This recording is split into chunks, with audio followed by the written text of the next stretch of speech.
So hey everyone, welcome back to another quick and very interesting tutorial, where in this quick tutorial I'm going to show you how you can add Snapchat capture button on iPhone lock screen on the camera option right there. If I show you right there in the notification, you'll notice that the below right option, the camera button right there, you can simply add the Snapchat camera button. Instead of that, simply press and hold and hit customize, remove the default camera button and again hit the plus option right there, and here simply find the Snapchat, or you can search for the Snapchat option right there as well. Simply search for Snapchat and you'll notice the Snapchat capture right there.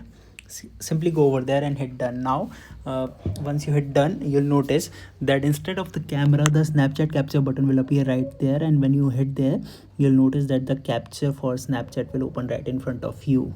Alright, so that's it for this tutorial. I hope this video will be helpful for you. Make sure to hit the like button and subscribe button for more such helpful and interesting tutorials. See you in the next one. Take care.